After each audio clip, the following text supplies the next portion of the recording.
Ford never printed a transmission fluid change interval in the owner's manual for the 10R80. No mileage, no schedule. For a lot of F-150 owners, that silence got read as one word: lifetime. And that single assumption is quietly doing more damage to these 10 speeds than hard towing, lead feet, or bad luck combined. If you own a 2017 or newer F-150, or you're about to buy one, this is the transmission under your truck. The same unit is in the Expedition, the Raptor, the Mustang, and the Navigator. Ford built it with GM, and it runs on tight hydraulic pressure, 10 clutches, and a computer that's constantly adjusting on the fly. All of that depends on one thing staying healthy: the fluid. Here's the fact that should change how you treat it. When Ford had a widespread shudder problem in these transmissions, part of the fix was changing the recommended fluid itself. From Mercon ULV to a new ultra-low viscosity fluid, Mercon ULV. The fluid wasn't a detail, it was the repair. So this video settles one question: what's the single mistake that turns a healthy 10R80 into a four-figure repair? And how do you stay on the right side of it? Plenty can go wrong inside this unit, but one thing sits upstream of almost all of it, and most owners are doing it right now without realizing. The mistake is treating the fluid as lifetime, never servicing it or letting it get serviced wrong. Here's why that one habit is the domino that knocks over everything else. Mercon ULV is thin by design. That ultra-low viscosity is how the 10R80 gets its quick, fuel-saving shifts. But thin fluid lives a hard life. Heat and shear break it down. And as it degrades, it loses the film strength that the transmission depends on. Ford's own description of this fluid says it guards against shudder, which tells you exactly what happens as it wears out. The protection fades. When the fluid weakens, the first thing you usually feel is a shudder or a light rumble at a steady speed, somewhere around 30 to 55 miles an hour. That's the torque converter's lock-up clutch losing a clean grip. It isn't dramatic yet. It feels like rolling over light rumble strips. Most owners ignore it. That's the exact moment it was cheapest to fix. Leave it longer, and the symptoms climb. Harsh, abrupt shifts. A clunk or a bang on downshifts. A pause when you pull away from a stop, then a jolt as the gear finally catches. None of that is random.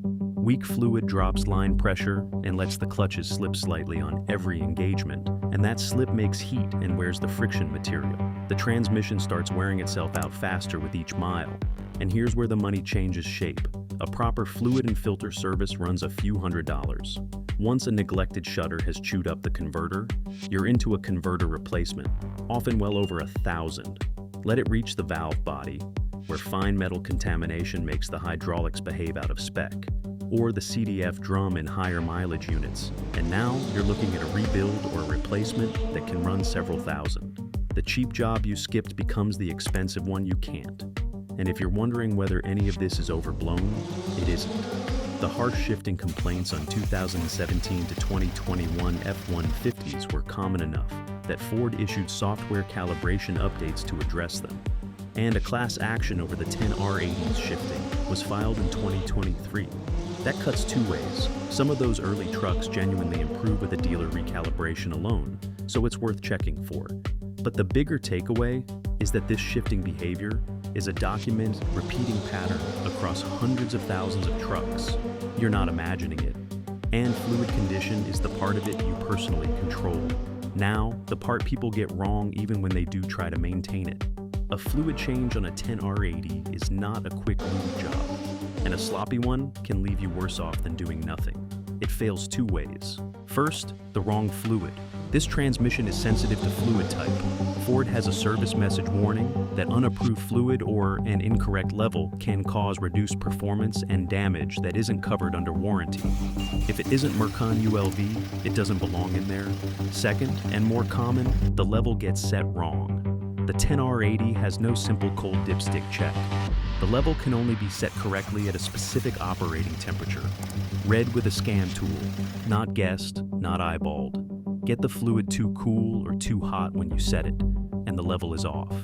The window is narrow, and on these trucks the fill access sits right next to hot exhaust, which is part of why so many shops rush it or skip the temperature step entirely. An underfilled 10R80 starves for pressure and shifts badly. the very problem the service was supposed to fix.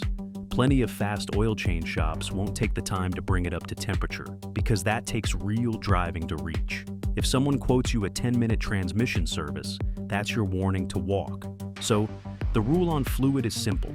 Use only Mercon ULV. Insist the level is set at operating temperature with a scan tool, and don't stretch the interval. If your truck tows, runs short trips, sees stop and go, or works in heat, treat that as severe service and change it early. Many shops and owners land around 30,000 miles for that kind of use, and out to roughly 45 to 60,000 for easy highway duty. Done correctly, it's a pan drop, a new filter, and a refill of the right fluid set at temperature. The unit holds around 13 quarts full, and a pan and filter service takes roughly 6. The manual silence is not permission to skip it. Let's talk about what's accelerating all of this. Heat. Heat is what shears the fluid and glazes the clutches, so your numbers matter. On these trucks, a transmission temperature around 200 to 215 degrees is normal. You'll see 200 in the dead of winter, and that's fine. This isn't a 6-speed from 20 years ago. Where you start paying attention is sustained towing heat. Into the 230s is worth watching, and owners have reported the transmission slipping in and out of gear and taking real damage once it sits up near 240. You can add transmission temperature to the dash display on most of these trucks, and if you tow, do it. On a long grade in the heat, backing off and letting it cool is a lot cheaper than a rebuild. One note for 2021 and newer trucks. They use a computer-controlled heat exchanger that both warms and cools the fluid, so their temperature behavior reads differently than the earlier trucks. Don't compare them one-to-one. And if towing is most of what your truck does, fluid discipline alone may not be enough. Heat builds up on a long pull, and the factory cooling only has so much margin. That's where extra capacity earns its keep. A deep pan holds more fluid, an added cooler sheds more heat, and both widen the gap between normal operating temperature and the range where damage starts. Airflow matters most exactly when speed is lowest. Crawling in traffic, backing a trailer, climbing a grade slowly. If the truck's whole job is towing, treat cooling and filtration as part of the maintenance plan, not an afterthought. For everyone else, the factory setup is fine, as long as the fluid inside it is actually being serviced. Now the fix you've probably seen promised online, and the honest version of it. The 10R80 learns. It keeps adaptive shift tables and adjusts to the wear in the unit and the way the truck gets driven. Replace the battery or clear those tables, and it relearns from scratch, which is why some trucks shift differently for a while, after a battery swap or a service.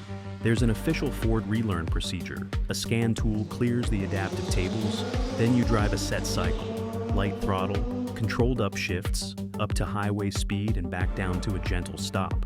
Over about 15 to 30 minutes. Here's the part the hype leaves out. A relearn is a diagnostic and tuning step, not a repair.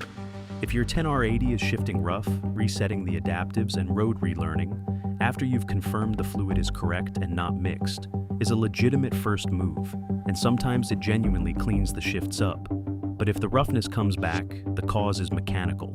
The valve body, the converter, or the drum. No reset restores worn clutch material or a contaminated valve body.